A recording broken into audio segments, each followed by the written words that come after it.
For a good 4 or 5 hours, they didn't know if we were alive or dead. Is Ian Robert in the jungle in Peru because his SOS has gone off. He had just malice in his eyes. He was like, no, and then pulled the pistol out. He shot again and hit Johnny in the shoulder. It felt like a full-body jolt, and then I felt the second shot go through me. I've been shot, like, what's the next thing to do? Talk me through the Summit to Sea thing. It's quite a trek. The highest point on Earth is also a source of the greatest river on Earth. They do not understand the concept of what we're doing there. They do see us as a bit of a cash cow, and they have a history of violence, as most countries do in South America. The first time was 11 guys with machetes, and there was 3 of us. At the end of the village, one of them sort of stood up and did the old finger across the throat. And when people approach us on the water, we never know what to expect. There's a little of an engine. These two were just the front runners of a bigger force coming to get us. They sent 3 gunships, and the guys are now probably looking at up to 7 years.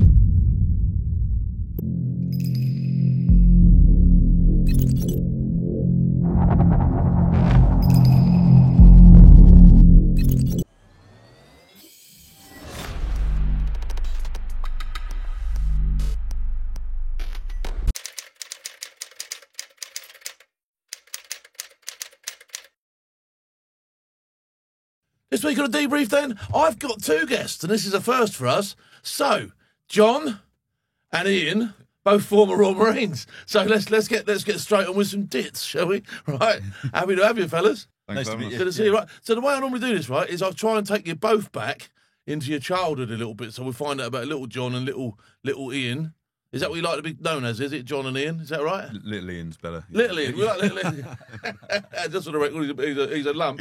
Right. So where are you from? Where are you from? Yeah, I'm good to meet you. Thanks for having us on. That's fine, mate. I'm from Edinburgh. Edinburgh? Born just south of Edinburgh. It's a nice place, Edinburgh, isn't it? It's like posh Scotland, that, isn't it? Yeah, we get plastic jock quite a lot, but You're not a real jock, yeah. no. Spent a lot of time up in the northwest as well. Okay. So run up and down mountains in Glencoe. But my dad's Happy family life? Happy Yeah, sort of like upbringing, all that sort of stuff? no complaints No? at all. What about yourself? Where are you from? Dartmoor. Dartmoor. Yeah, Oh wow, yeah. bleaker than bleak. Sort of like Wasn't it? childhood, sort of one of a cat and a fox your whole life. Born under Cutator. No, grew up in Dartmoor. Okay. And, got 3 siblings, older siblings, and we just run around the moors really. Cool. And then just naturally. What were you like at school? Any good? What? Sorry. Any good at school? Yeah, not too bad. Yeah. SWAT? Bit of rugby and that, and Yeah? You've always been a sort of like, because you're a bit of a lump, aren't you? Thanks. You've always been into that. haven't you? Cool. What about yourself? You any good at school? Enjoy it? I think I was average. I didn't go to university or anything. No. But yeah, I wasn't a dropout either. I didn't fail too badly at school. No. And similar, a little bit of rugby and probably more into outdoorsy stuff. Yeah, never. Cool. got So when that did you home sort of in like when did you both decide? You joined the military at different times? I'm taking it. You weren't in training together or nothing like that. No. No. Okay. So when did you decide I'm going to be a Royal Marine? I just come back from sort of doing a bit. I just basically dropped out of college. And Okay. Bored with it, and then Yeah. I remember seeing my brother doing his passing out parade at Limpston. Oh right. Okay. So he was Royal Marine as well. Yeah, and I'm my cousin and brother-in-law as well. So we had quite a little. I never thought I could do it because I was never very good at cross country and hated running. Yeah. But then just decided I'll go and do that, and that Have a go switch at it. turned on, and yeah, I managed to get through okay. And that was it. So you enjoyed your training, basic training. Yeah, I did actually. Yeah, I had Where did quite you a go when good you team. finished? Sorry. Where did you go when you finished? What was your first 4 draft? 5. I think you got 4 or 5. Yeah. That's up north, isn't it? That's quite- a bleak one, isn't it? Beyond the wall.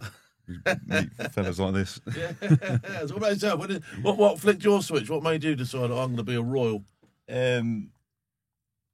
To be honest, I was in the States. My mum's from America. I was sitting in a cafe in Nebraska. I think I was like 21 at the time, and there was this old lady going round speaking to all the guys, and she was asking them all if they were veterans, and they were all US veterans. Yeah. And she got to me and she said, "Are you a veteran?" And I said, "No." And she said, "Why not?" And I thought, do you know what? I'll give it a go. Yeah. And yeah, Wait, came back wait. from travelling and joined up. I mean, you've been over there. What did you know about the Marines before you joined up? Yeah, Was it I mean, one of those you went. I'll tell you what, careers office. Think that one. I was considering it. Yeah, my Okay.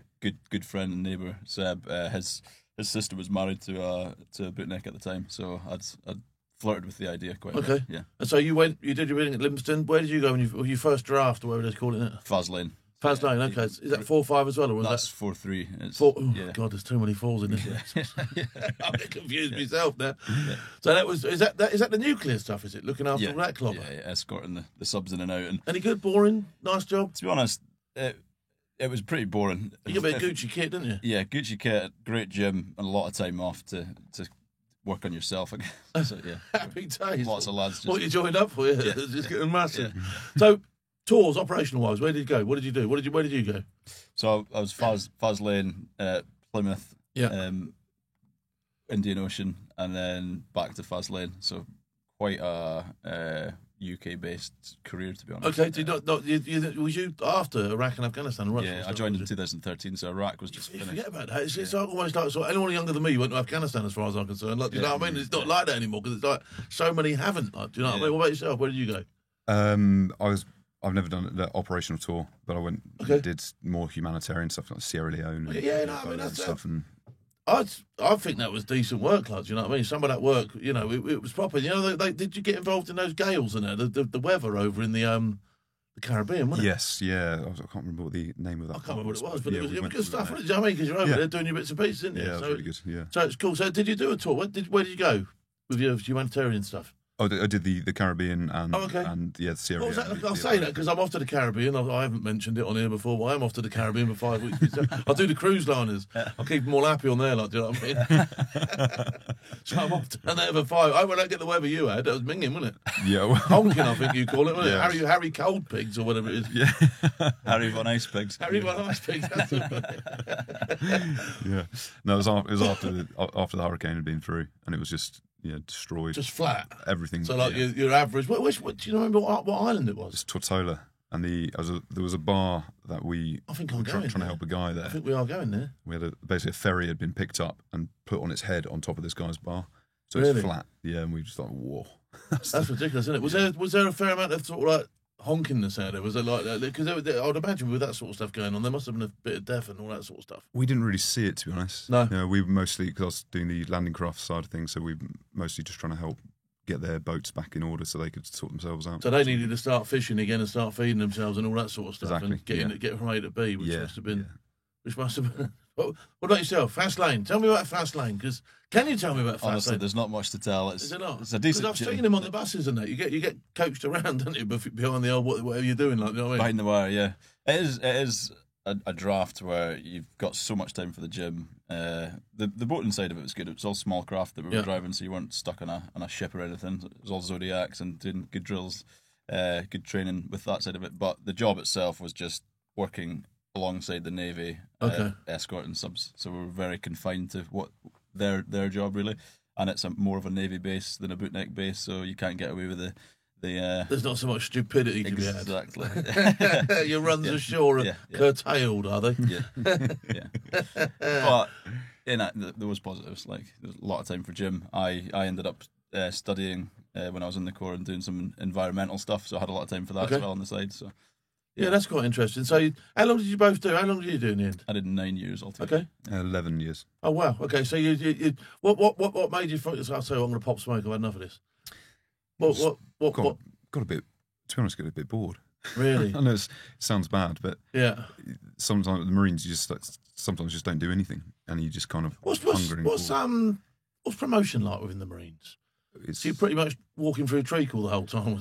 it's pretty slow. Yeah. yeah. But different branches do different things. LC branch was quite good for promotion, but when you get to a certain rank, then it becomes very boring on that job. Okay. So I stayed as a corporal for about 9 years. And Okay. it was just I love being a full screw. I never went anywhere. I was sloping shoulders, me. You know what I mean? There you go, mate. So,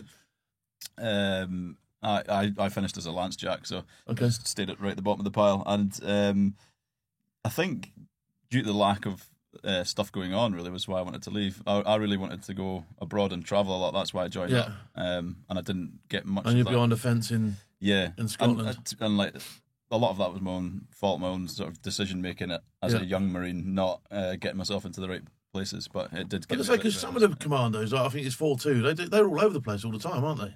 Yeah. Is it just luck So where you go? I think it was 4-2 that took J Squadron, so which was S Squadron up in Faslane, and that moved away. But that's a great draft. That's all board and search stuff. Around Which is all cool. It's all alley weapons and all that sort of stuff. Do you know what I mean? Yeah. So that moved south. But because it's such an alley job, does that mean blokes are just chomping at the bit to get on that sort of stuff? Do you know what I mean? And so it makes it harder for other people. There was opportunities. I could have gone down that road as an early. Within the first year of passing out of training. Yeah. And I turned it down because I was told that I'd be on an LC course, and I wanted to be an LC. And in hindsight, I definitely wouldn't have turned that down, because I ended up spending 3 years in Scotland, where I could have been, climbing up into pirate vessels and doing a lot of board stuff instead. Which is a bit more fun, in it. I'm not going to knock the blokes up there, but it's a bit more fun, in it, jumping in and out of ships and whatever. Do you know what I mean? Yeah. So you both pop smoke. You both decide, right, I've had enough of this. What do you do when you get out? What's the first thing you think of? What are you up to? First thing I sort of did was, I've got dealing with houses with my brother, so I was kind of doing that. Oh, okay. So you got a little bit of sort of like peddling around. Yeah, trying to sort of transition to that, then go into a bit of security and that sort of work. But as soon as I left, COVID kind of hit. So just sort of sat at home twiddling my thumbs. But that was all right. What about yourself? Did you get out about the rough same sort of time? Did you? I came out just after COVID, so I was lucky. Like, spent the whole of COVID on a decent wage and put my chit in just after it. And what was it like serving during COVID? Because I can't imagine what it must have been like. I heard stories of it being mega anal, like, do you know what I mean? Right, okay, masks on, 2 foot, all this sort of stuff, but proper anal, like, do you know what I mean? The other end of anal. Every Monday morning, queuing up, doing your swab tests and everything. But to be honest, the job, I was back at Faslane at that point. That was my last draft. And, the job didn't change all that much, to be honest. I think just the bullshit that surrounded it. Yeah, the initial panic we had like a few weeks off, and then because we were escorting the subs in and out, they just had us in like normal anyway. So, okay. Yeah, but it was quieter. I mean, I quite enjoyed COVID in general. Like, I do get a lot of that. People go, it was all right. Got left alone. Yeah. Sports afternoon every day. Yeah. Empty roads, like That's it. Yeah. Living the dream. Yeah. So when did you know each other when you served? We met in the Indian Ocean draft, out in Diego Garcia. Oh, okay. So that was only 2018, I think. No, 19. 18. Yeah, 18. Yeah. Okay, so when you got out, because you come from completely different parts of the country, really, didn't you? So how did you did you just continue your friendship into Civvy Street, or? Yeah, pretty much. We had a really good group out there. A couple other Scottish lads and a guy from Newcastle. And we all bonded in a big way, and we've just met up for the odd night out ever since. And then when I was leaving the Corps, I started planning Summit to Sea expedition. Ian was in a position where he could join me, and we decided to go and. So talk me through this Summit to Sea. Talk me through the Summit to Sea thing. It's quite a trek, isn't it? It's not just a sort of like, right, you go mountain sea. It's like, there's a bit more to it in there. Talk us through Summit to Sea. So the highest source of the Amazon River is the top of a mountain called Chimborazo in Ecuador. Okay. And Chimborazo is right on the equator. So if you draw a straight line from the summit of Chimborazo to the center of the Earth, it is the furthest sticking out point on Earth's surface. Oh, okay. All right. So that being a source of the Amazon was like a huge draw for me. Like, the highest point on Earth is also a source of the greatest river on Earth, and the Amazon is by far the greatest river on Earth. It expels more. Ecuador's quite a cheeky country, though, isn't it? It's not the sort of like, it's not a holiday destination, Ecuador, is it? They have a bit of bother around there, don't they? Ecuador's not too bad. The coast can be a bit dodgy. Okay. But no, all the people we met in Ecuador, we didn't see any trouble at all there. It was a really, really nice place, and Peru's the same, despite us running into trouble, which I'm sure we'll chat about we'll later. get onto that. They're good places to go. They have a history of violence, as most countries do in South America, but they were both safe, I would say. What were the people like? Were people nice? Yeah, really nice. Yeah, good food. Good. Do you speak any Spanish between you? Do you? A little. Just sort of habla, non habla. Yeah, exactly that. Yeah, that was probably one of our major downfalls, is we didn't have like a really good Spanish speaker, and it made a lot of the traveling and a lot of the interactions more difficult with the people. Okay, so you've decided that this is your start point, the top of this mountain. Yeah. All right. talk me through what was the challenge? What were you going to do? You were going to walk to the sea, presumably. Yeah, so we'd split it into 5 stages. The first stage was summiting Chimborazo and walking and abseiling. And is it a technical climb? Is it, or is it just can you walk the summit, or is it a technical? You can walk almost all of it. There's one small bit of technical climbing on it. It's more of a scramble actually, but it does have its dangers. It's got a high degree of avalanche risk. It's up 45 degrees of basically ice for the entire ascent. So one fall and you're going to be going. Yeah, you're going to have a long walk back. Yeah. Very, very quick way back, way down, but probably not alive. So yeah, there were risks, but despite that, you know, if you're a half decent mountaineer, you could do Chimborazo. If you're unfortunately Ian got really bad altitude sickness and wasn't able to, but that can affect everyone differently. And, yeah, it's pretty minging. I had it on Mount Kenya, so you had to stop for 24 hours before you, and I was like, it's honking, isn't it? Yeah, it's not good. A bit of just really phlegmy lungs basically, and just struggling to breathe. And then So what did you do? You stopped at like a base type camp, or? Yeah, Johnny said, okay, we got a weather window because we tried the north face, but the weather wasn't on our side. Okay. And then we were getting a bit twitchy because our money was kind of finite, so we got this. And how was this funded? Was this funded through sponsors and that sort of stuff? Through us and our friends. Oh, okay. I had a great sponsor in Taiso, an outdoor clothing company based up in... You can throw them on there, mate. We'll throw their link up if you want. That's not a problem. Flog them to death. Yeah. We don't worry on here. Taiso were on board from start, and Chris Taiso's his father climbed with my dad back in the day, so they showed huge support on all the equipment, which saved us, thousands of euros. We've had to buy it ourselves. And then they brought Garmin, who have been really good to us, Berghaus, who have been really good to us, and Mountain Boot Company, who give us Scarpa boots and camping equipment. And then, so you got all the clobber. Yeah, Insta360 provided us with some great cameras as well. And then lots of friends came in for all the financial stuff. It was friends and family. And so flights out there. Did you spend much money while you were there, or did you spend all your time sort of like camping and that sort of stuff? Almost all the money was spent on basically 3 things: the mountain stage, having the canoes that we were going to take the whole way. Did you take any guides up the mountain with you? Yeah. Get up there? Yeah. Okay, so you presumably have to pay them as well. They don't just go, I'll take you. Yeah. But once we had the equipment in place and these big expenses paid for, we were self-sufficient, so we actually didn't need to spend much more after that. And we were pretty much skint by the time we summited the mountain, but we had everything we needed, so it was just... okay. So you summit the mountain. So that's the first part, summiting the mountain. Yeah. And then you've got to get off the mountain. What's your next stage? Yeah, so it was about 200 kilometres of following these small streams into the bigger rivers, and lots of good fun, like abseiling down waterfalls and just yomping through the Andes. Which so how many went? How many went yourself? 4 of us on the initial stage. Yeah, there was 7 altogether. It's a bit of a lad's holiday at this stage. It's just living the dream. There you go. Just like a squadron jungle trip, but do what you like no guns, do what you want. Yeah. Planning the end of each day to be conveniently next to a bar somewhere. What was the local hoops like over there? Was it similar to like a Mexican beer? What was the Ecuadorian beer? Pilsner. Oh, Pilsner. Yeah. And then Cristal in Peru. Yeah. No, they're good beers. Yeah, all right. Was it? Yeah. I'm happy with the can of Tennent's, so I'm not too easy to please. So you take this trek off down these rivers and all that sort of stuff. Does that take you out of Ecuador at this stage? Does it?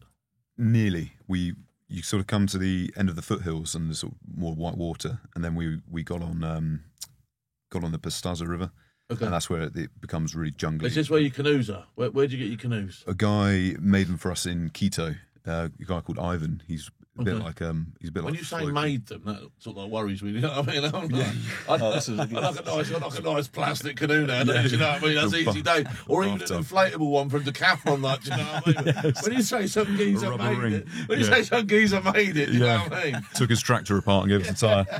No, he basically paddles around the Galapagos quite a lot with sea kayaks. But what he did, they don't really have any Canadian canoes out there that we could find. So he split a sea kayak in half and then added sort of 10 centimetres and then put some solid noses on it, basically. But they were brilliant. They're really good bits of kit. Yeah. We were chuffed with them, really stable. They paddled Were they cockpitted, or were you just sort of like knelt down and them paddling. Proper Canadian canoe sort of thing. Yeah. So they were really good. They prove well, very. So you set off in them. You got a lot of rapids to go.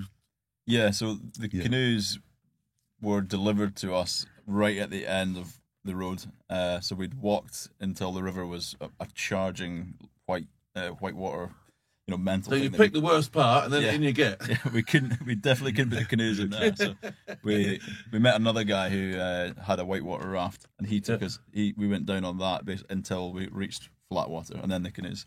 Okay. And then from there straight into the canoes. Really exciting. The Amazon River. I actually read something on TikTok, so it must have been true. Like, I mean, it's rated up there as one of the most dangerous rivers in the world, isn't it? The Amazon itself is not piranhas in there. Yeah, anacondas in there. You name it. If it's honking, stinking, and wants to bite you, it's probably in there somewhere, isn't it? Do you know what I mean? And malaria as well is a huge one. That's on the up as well. Lots of diseases. It filled up bilharzia, and did you get that sort of disease out there? Is it? I don't think bilharzia that's more of an African thing. I don't know. Do you get like honking diseases? Yeah, you can. Yeah, parasites. You have to be watch your orifices. Yeah. Keep them closed. What's your friend's orifice? Put a sniper tape over it. What's up, buddy checks? Yeah, we were worried about that.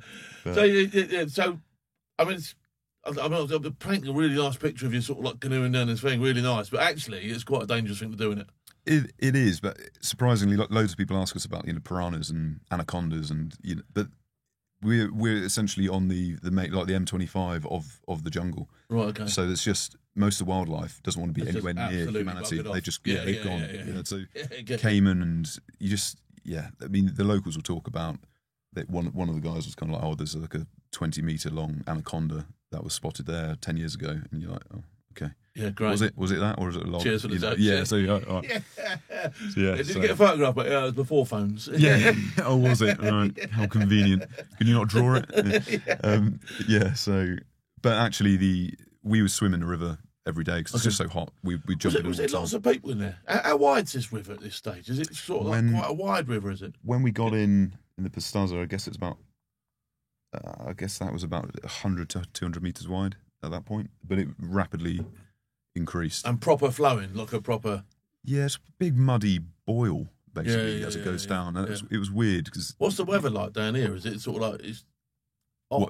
It's like 100% humidity and 30 degrees every day. Yeah, stinking. Yeah, so it's quite sweaty. Red pigs. Yeah.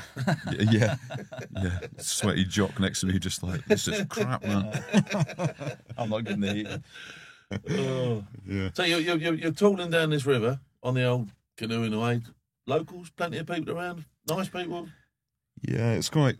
They didn't know what we were doing there, basically, and it's difficult to.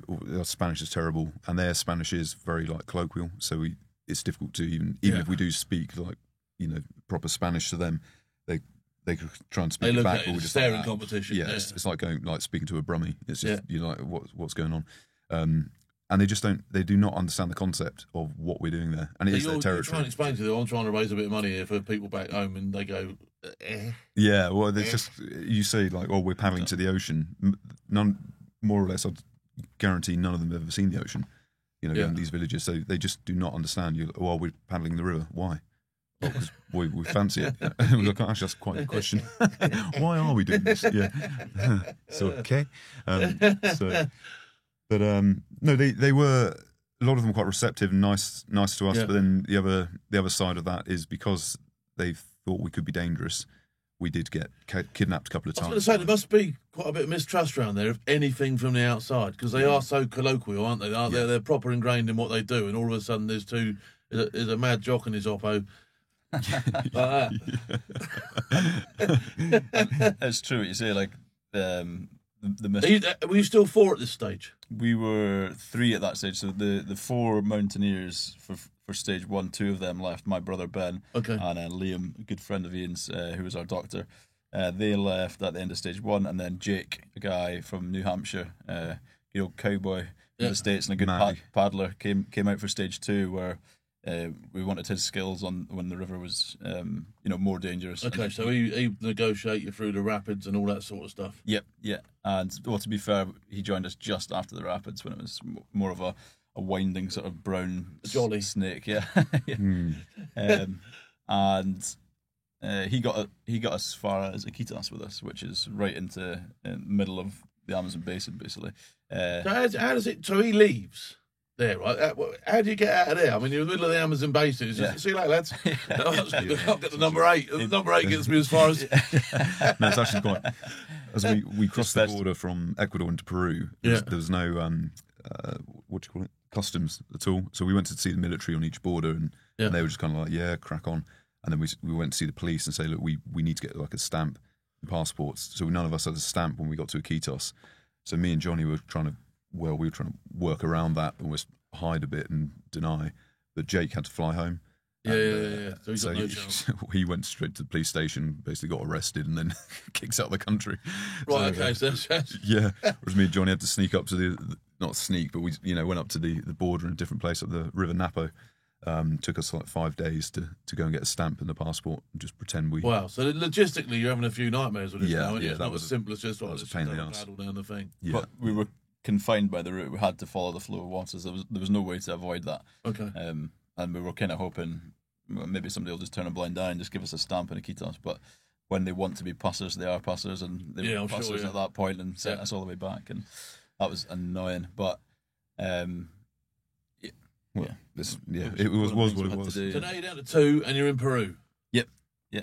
2 in Peru. No, right, here we go. So how's that panning out? How far have you got to go until you hit the ocean from Peru? So we've by that point we've done just over 1,500. Okay. We've got maybe a bit more than that, and we've got two stages left, but it's the 2 monster stages. One of them's like 2,000 and one of them's 1,000. So a long way to go Got now. most of the distance to go, but it's the difficult border crossings have been done. The mountain, which could have taken us months depending on weather, that's been ticked off. So all the hard work's been done, and it's just about plain sailing now. And we'd also had Ian's girlfriend Cara and a friend of mine, Moira, who's an ecologist, come out to do some important scientific work in Iquitos. We were about a month there doing that kind of work. So all of that stuff was done and ticked off. Okay, so you've done all your tick boxes now. Yeah. So really And now it should just be a case of there's 2 of you. You're just going to have a jolly down the river. Yeah, exactly. So when do things go peak, Tom? Yeah, so, there's a little of an engine, and that was the sort of trigger of it all starting. 2 guys just coming up behind us in a local canoe. Was it quite natural to see people? Were you sort of like hackle straight up, or was it quite natural to hear engines and see people coming towards you and all that sort of stuff? Very natural to see people, and people would approach us quite often, and it was usually a stressful interaction because they do see us as a bit of a cash cow, and they quite often, like if we were going to a village, people would be very hospitable and help us out and allow us to hang our hammocks and maybe even offer us some food, or we'll buy some food. But then when people approach us on the water, we never know what to expect, and sometimes they're going to haul us into their village and keep us there for 24 hours and search us, which is time consuming and stressful. And so did that happen to you a couple of times? That happened twice. Did it really? Yeah. How do you? Because I've been taken a couple of times myself, right? And as soon as you sort of like go down, as soon as your control isn't yours anymore, as soon as the control isn't yours anymore, it's a different ballgame, isn't it? Yeah. Because now you're at the thinking, is this going to take all day? Is it going to take all month? Am I ever going to get out of here? Yeah. So, doing a lot of people reading at that point. We're obviously unarmed. Especially if they ever remove gear off you. So the first time I went, my phone was taken straight away. So now I'm thinking, oh God, they are serious about this. Like, do you know what I mean? Yeah. That was the same. Like we were using the phone for Google Translate as well. So I said traducción, and it was like, no, you do not touch your phone in Spanish. You're not taking it off me. So and then the passports were taken off us, which did you ever resist it? Did you ever sort of like, I'll tell you what, no, you come and get it if you want it, or did you always just go with it? Those 2 times it was better to go with it. The first time was 11 guys with machetes, and there was 3 of us. So really, we were. What were you thinking with that one? I mean, you got to be thinking the worst. We were. I'd say we were all. You might need a bit of a bit of tape for your backside for that one. More than parasites going. What's coming out of that one? These guys are all straight. Like, No, there was no way we were gonna. No, if they'd been aggressive and started fighting, of course we'd have fought. But because there was no open aggression, there was shouting. But you could see the night, the prangs and what have you. You could see that they were. But then you can also see it in somebody's eyes if they're gonna go for you or not, can't you? Yeah, You usually sort of tell, and you could tell that they weren't going to go for us. But they did take us back, and we did spend almost a full day in a set-up kangaroo court with an entire village looking at us, shouting at us, pointing fingers, really, blaming us. A lot of the women seemed more venomous than the men, which was a weird one, because that usually it's the women give you a bit of comfort, don't they? But They seem you hear these stories in Peru, and he's like once a month or once a year they disappear up the hill and have a big old fist fight, don't they? They drink that hooch and just have a proper tear up. They're not bonkers, aren't they? They might get invited to the tear up. Yeah, maybe that's what we're going to do. Set us up as a and it's the women in the worst up there, aren't they? Where they've got hobnail boots kicking each other. What are you doing? Oh, it's just Saturday, love. You know what I mean? Yeah. Make them fight. Just give us a trident and a net. England v Scotland, off you go. Gringo match. So you got a couple of times you went through that. A couple of times, and you quite often. Well, I think you probably explain this better, but you can tell with the older elders, like as soon as you get them on side, you kind of begin to relax, and you know that it's just gonna. It's a process. You got to look around the faces, around the table. You got to try. I always try and work out who's in charge. Yeah, you know what I mean? Because that's where my fart catching's going. Do you know what I mean? Yeah. You're right. So this particular time, then let's go through it. You hear the engine behind you. No shakes at this stage of the campaign. Just a pop, pop, pop, pop, and we're off. Yeah. We spent a night at a place called Pebas, and then when we set off in the morning, so we get on the water, get a breakfast board out, make the wets, have bit of scran, and we sort of carry on. But we were quite close to this. It looked like a bit of a shanty, drunken pirate hole, basically, didn't it? And we're doing the classic waving, and you get too good. You get sick of waving, don't you? Like smiling and waving like that. Just feel like one of those waving cats. Do you know what I mean? Yeah. But no one was waving back. And then at the end of the village, the bunch of drunk blokes, one of them sort of stood up and did the old finger across the throat, and we were like, ooh, not that friendly. But I'd developed some quite strong anxiety that morning anyway, and I think just sort of unconscious was working, going, something's not right here. Yeah. And I remember saying to Johnny, I was like, I feel really anxious. It's weird, not just I'm tired and the obvious things like lack of sleep or whatever. And then as we went past that sort of dodgy town, we were sort of in the middle of the river. It's about 2 kilometres wide at this point, and it's quite odd for unless they come out to actually see us. It's quite odd for the locals to use the centre of the river.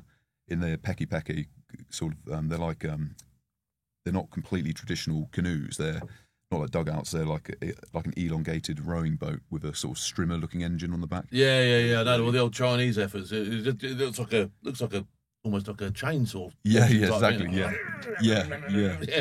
Yeah, super loud. So they'll usually use the banks. But we were just about to press play on a audiobook, and then I was like, oh, hang on, Johnny, I'll just see what these guys are about, because you just hear the pop, pop, pop, pop, pop, pop. Yeah. And these 2 guys were basically dicking us, coming in behind, checking us. Engine would go quiet. They were looking, start the engine up again and come in closer. And then Johnny was like, oh, sod this, let's just wave them over and say hello. And they came over, and they just, the one on the engine it's definitely the sort of, weaker one. He had cap over his eyes and just on the engine. But the guy in the centre of the boat, they'd been drinking, but he had just malice in his eyes, Really? So you're thinking this is dodgy. Yeah. And then I went for the old translation on the phone. We were kind of trying to say, oh, we're going down the river. And we were saying things like, oh, we're friends. We'd made some decent friends with in the Peruvian Navy and spoken to the British consulate in Iquitos. So try and throw as many big friends in there as you can. I'd hold a policeman around here. You'll be nicked if you can. So we were trying to say that, but he was just having none of it. And then he was almost unresponsive, barely even saying anything, just kind of going, and just looking in the boat and just weighing you up basically. Yeah, exactly. Weighing it up, seeing if we had weapons. And then as we were like, okay, let's get going now. We want to get out of here. We were obviously feeling a bit like, this is dodgy. But I think more on our mind was that these two were just the front runners of a bigger force coming together. So we were a bit like, we need to sort of paddle and get out of here now. And as we went to leave, so you imagine we had made our canoes into a type of catamaran. Yeah. We were pointed downriver, Johnny on the left-hand side at the back and I'm on the right. And they were T-boned onto the end of us.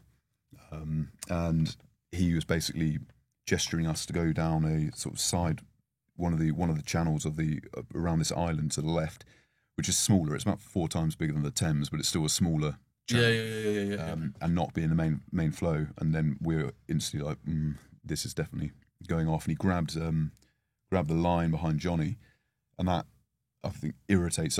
Being like LCs on boats a lot, when someone comes over, it's quite a forceful thing. It's like, imagine if anyone rides the horses. I don't, but someone grabbing your bridle. They're taking the control off you. Yeah, they are. And he's grabbing the line. It's a liberty. Yeah, and then we were getting a bit like, and then we're like, right, we're going, and stood up, and then he was like, no, and then pulled the pistol out. And then basically went to aim it, and then I hit him in the chest with a paddle. Yeah. And we had discussed when we got sort of taken by that first village, when they sort of kidnapped us, taken us in. We'd had like a brief discussion. Said, look, the only thing we can really do is we're both quite strong swimmers, and we're not scared of the water. A lot of the locals are quite scared of the water. Okay. So we was like, well, we'll just play King of the Castle. We'll capsize them, and then we'll do a sort of underwater, water fight. We'll have it. Yeah, then we'll go for Plus, the other thing is a lot of firearms, especially firearms that probably ain't in that good nick, ain't going to work in the water, are they? Especially once they're wet, aren't they? And coincidentally, when Johnny had a scrabble, let him carry on because we kind of, the story breaks, if you like. I jumped, basically hit him with a paddle and went underwater to come up on the other side, to capsize their boat. Yeah. Johnny went full Highland charge straight up the middle, and again got one shot went off and missed us, and then as he swung around, he shot again and hit Johnny in the shoulder. And then. So did you feel that at that stage, or was it just sort of like a? It felt like a full body jolt, I guess. Like I don't know where I'd been hit, but like my whole body was just like a boom. No, hardly any pain. But everything was still working, so you just carried on towards him. No, so everything was still working, and I ended up in the water, and I'm not entirely sure if I sort of bailed or if it knocked you over. Yeah. I don't think it would have knocked me over. I don't know. But yeah, that jolt, and then the next sensation is being under their boat, kind of to try to decide which side to come up on. Like, fuck, I've been shot. Like, what's the next thing to do? That's the only part of the whole scenario where I remember thinking clearly, like, I need to make a decision here. And then I felt sort of a thrashing coming, and that was Ian and this guy sort of tussling on the side of the boat, and that sparked me into gear again to come back up and grab the guy and just dunked him under the water, and then I got shot again under the water. So his weapon did work under the water. Yeah, it did. Yeah. And how lucky are you? Yeah. I know. And then I took it off him and I shot him back, and it jammed. Thankfully, on the third time I pulled the trigger, it jammed. So that's a good thing. Otherwise, who knows? I might have ended him, which wouldn't have been good for us. So you shot him once? Yeah. You managed to get one back? Yeah. Did you have hold of him at this stage? Did you give him a... Yeah, still, both of us quite deep under the water, actually. I don't remember any of my limbs splashing out. I'd plunged him, and I think I was swimming downwards with my hand on his head, and then I felt the second shot go through me, and then I managed to just train my hand down his arm, twist the weapon out, and return fire, and then, fully underwater. Where did you shoot him? He got hit in the hip. Okay. So, yeah. And then, surfaced, kind of... Did they come up straight away as well? Yeah, I have this memory still in my thoughts of just his sort of scared face looking back at me, knowing that I had to shoot me. Yeah. And then, this was my day. Yeah, I only wanted a fiver. Poor guy. And Ian shouted, "Come on, let's go!" And we swam like hell back to our boat and jumped in the boat, and then I was like, "Oh yeah, I've been shot a couple of times. Okay, so you get in your boat. They obviously can't get in theirs because it's turned upside down. Theirs is capsized. They've lost their engine. Ian had kind of come up and finished the job after he dived in. Yeah. So they were shot. They were. So you had to swim to catch yours up because presumably it's still hightailing it down with the current. Yeah, it was about 20 metres away, roughly. Yeah. Yeah. Okay. And when we just sort of looked at it, I remember him, the lad, who'd shot Johnny, was climbing on the underside of his boat, like a drowned rat. See, he didn't have the pistol, and the other lad was useless. He just fell in and was just a sack. And they didn't have their engine. They had no paddles. Okay, so they're both clinging to their wreckage. Yeah, and we were kind of. In my head, I was like, all right, they're kind of neutralised. We need to get out of here now. Yeah. And so like, Johnny, let's go. And then we got back to the canoe. You must have been worried about some sort of follow up from their oppos. That was the scariest bit. Was then thinking like. And you've shot one of them now, haven't you? So you're in it now, aren't you? No, I didn't mean to do that. Is it? Like, you shot him. Yeah. You've wrecked his boat. You've shot him. You've opened the shit, haven't you? Escalated quickly. Just wanted an arm wrestle. Yeah. So you get back to your boat, get on it. Yeah. And then what is it, like paddling like Billy-O now? Well, started. Johnny started paddling, but he came up and I didn't hear any gunshots. So as far as I was concerned, we were fine. Then we went back to the boat, and then Johnny said, I've been shot twice. And then I swore quite a lot, and then he got in and just went into that mode of, right, we need to paddle out of here. Yeah. But Johnny, you need to strip off. Because you made a video as well, didn't you? Johnny, yeah. He was sending a... Selfie. Can I just clarify? Just like that. Bang, bang. There's no excuse. We're definitely not trying to be influencers in that way. like somebody that's going to get some likes. Yeah. The reason for that video is because I had to use my phone to send out SOS texts to our friends. Yeah. And then I had the phone right there, and we'd blogged the whole trip so far. So it was like, we'll quickly blog this, because it's pretty exciting. And then so what's something to do as well, because Johnny couldn't paddle. He tried, but his arm just gave out. So it's you've got that there. Yeah. We checked his wounds, and they weren't pumping any blood, so there's no like catastrophic hemorrhage or anything. So it's like, okay, they're quite clean as they can be. So we need to get into that bank, and Johnny needed to send up the SOS, like crack the old Garmin button. Yeah.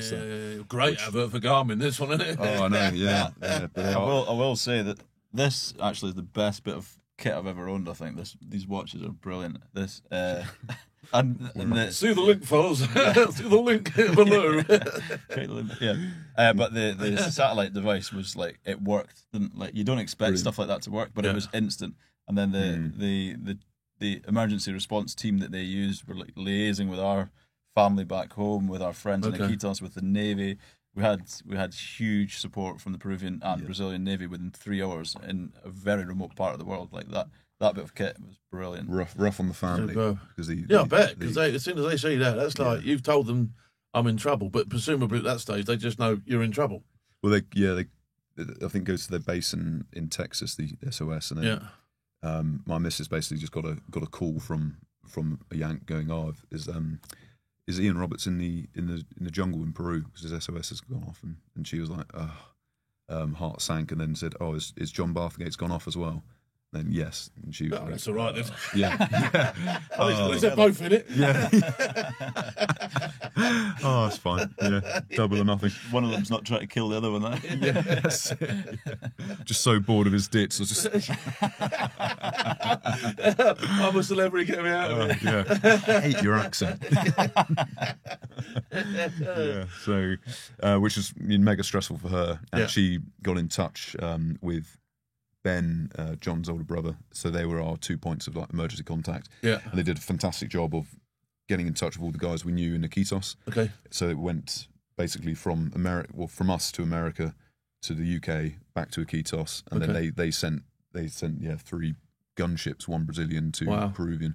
So your little dip to make you about gobbing off when you translate, going, I know everyone around here. He'd be like that now. He'd be like, fucking hell. He's like, he really does. Who are these guys? Yeah, there was some funny. There was an article in the Facebook page in Iquitos, and overwhelmingly supportive comments from locals underneath, saying, some people saying, "Oh, we should have killed them," and whatever else. But nobody was against us, but No. there was two comments which were quite funny about us, like, oh, why the hell are the Navy turning up for these two green coat guys? Like, what, we don't deserve that at all. But yeah, the locals there were like, despite us, you know, it was two guys' word against two guys' word, but almost overwhelmingly we were supported, and they knew. Did you get any questioning from the police? We had to sort of like, hang on, mate. We were cross examined and gave. We had almost a week's worth of statements, but we were never made to feel like we were being accused of anything. Okay. And these guys had been operating for robbing people for months. Did they get the two guys? Did they? They got them. Did they? They were picked up by coincidentally two local policemen. Were going to a funeral or going to identify another body of just an elderly guy that had died. So they were in the area, luckily. And then the APU of the village that helped us managed to contact them, and they went and got the guys straight away. And the guys are now awaiting sentence, but probably looking at up to 7 years. And wow. So did you get to see them again at all? Did you? No, that's a shame, isn't it? Yeah. A proper face off with them. Yeah, we do kind of. Or round two. Yeah. we would actually like to go back and interview them. Like, I don't know if that would be possible, speaking to the Peruvian authorities, but see, it would be. I don't really hold a grudge. These are just really poor guys. Yeah, no, look, I always said it with the pirates in Somalia. Do you know what I mean? You had a reason to be robbing people because your industry was gone, and it was messed through no fault of your own. So, you know, they've got that. That's their lot, and that's what they've got to try and deal with, isn't it? Yeah. So, you're right. You can't. You've got to understand it, haven't you? They could have found a better way to make a living, and they made a mistake there. But you know, it's he made the first mistake. He didn't know how to use his weapon properly. Yeah. But it would be a good interview, wouldn't it? I think. No, I think it'd be cracking. No, it'd be awesome, and see what the impact is on them as people as well. Do you know what I mean? Because would it change their opinions of what they need to do to get by and all that sort of stuff? And I mean, these guys are a bad example of how poverty turns you into a nasty bastard, basically. Yeah. But there's a lot of people struggling for the same reasons that aren't going into that. You know, deforestation. There's loads of things I mean, you could almost you can't. Until you've interviewed them, you'd never know. But there is an element of people out there that would just go, he's a wrong'un. Yeah. He's a proper wrong'un. Whereas I'm inclined to say, no, I'll listen to what he's got to say first. Yeah. You know what I mean? Yeah. As to just start finger pointing. That would be really interesting. That would be. I wonder if Force Radio can get you out there. Yeah. we're looking for somebody to help us get back out. Yeah. So, did you continue with your task, with your trip? Not tasking, your trip after that? I mean, initially I wanted to, and Ian was thinking clearer than me. It's like, I was like, you've been shot twice. You need surgery. We need to go back, and we need to reassure our families as well. It was, as you mentioned earlier, it was very stressful for them too. Yeah. For a good 4 or 5 hours, they didn't know if we were alive or dead, and they were hearing stuff like medical emergency, and they went through it there. So we had to come home, reassure them. I had to get nerve graft surgery. So amazing plastic surgeons up in Glasgow Royal took nerves out of my calf and like grafted them into Anything to get the guns out of Royal. Anything to get the guns out. Get a Royal on the show. He's got his guns out. I can't even tense it, so it doesn't work. But they've put the nerves back in so it can grow through, hopefully, and at some point I'll be able to tense that arm again. You'll be out there paddling again. Yeah. So we had to come back to answer the question. So you come back. So how long ago did all this happen? End 30th of July. It was a Sunday, wasn't it? I think. Yeah. Okay. Yeah. So you're back in the UK. You've had time to take stock of all what's happened now. Are you going to go and try and finish the trip here? Yeah, definitely. Yeah, that was never in doubt either. Just finish it from where you sort of like got banjoed, or go back up the mountain again and do the whole thing. No, it would have been great to have done it all in a oneer, but it's not.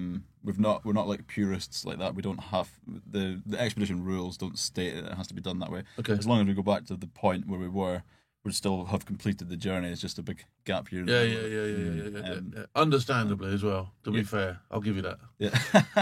Let us off. Thanks.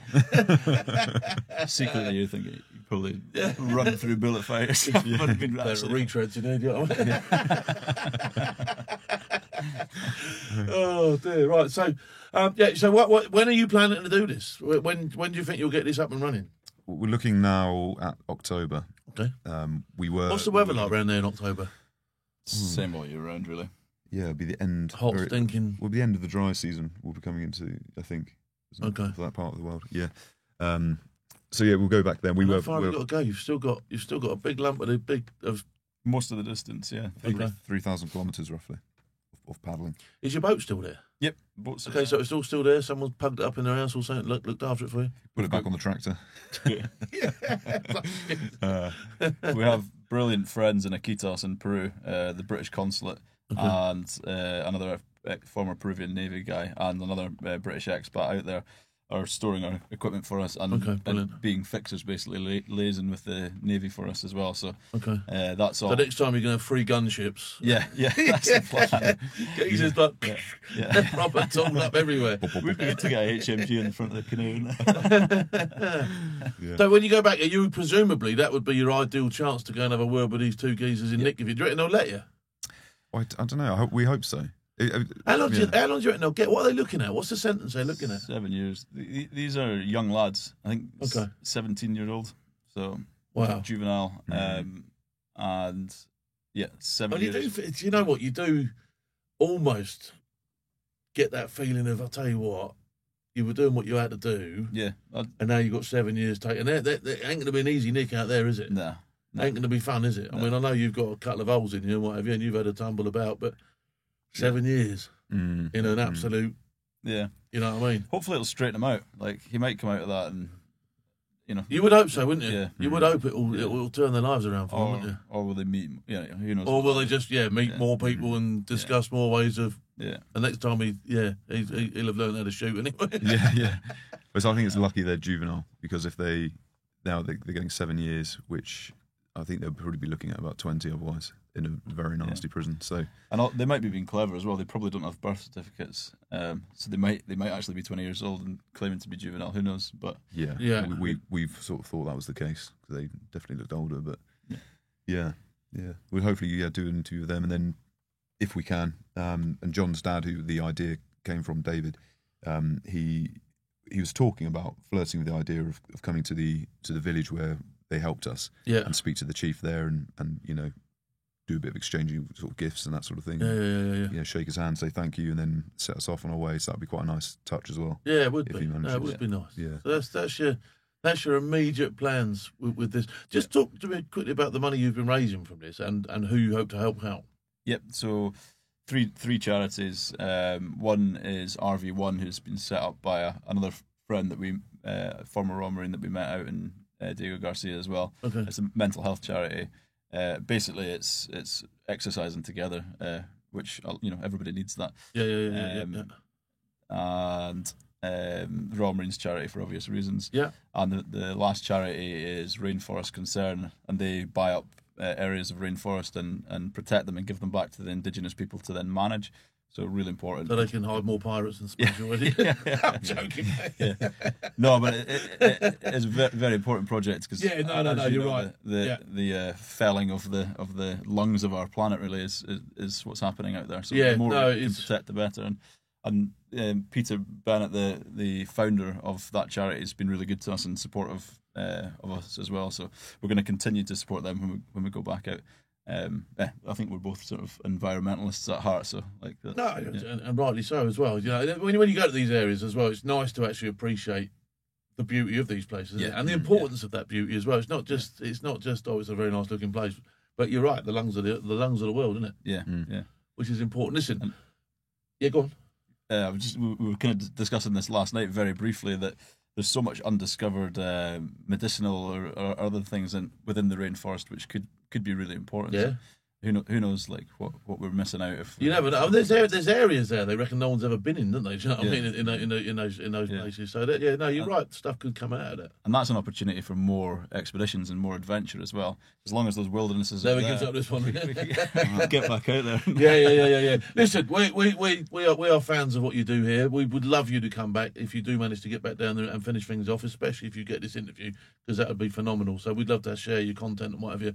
And hopefully you'll become friends of the community that we've built here as Force Radio. Just thank you for coming on. Great story. Legends, the pair of you. All right. Carry on doing what you do. Phil, thanks so much for that. That was a fun interview, wasn't it? Yeah, really good. Yeah, thanks very much for having us. It's been brilliant. It's not the BBC here, mate. Cheers, bud. Nice one. Cheers, mate. Thank you. Right. Cheers. Nice one.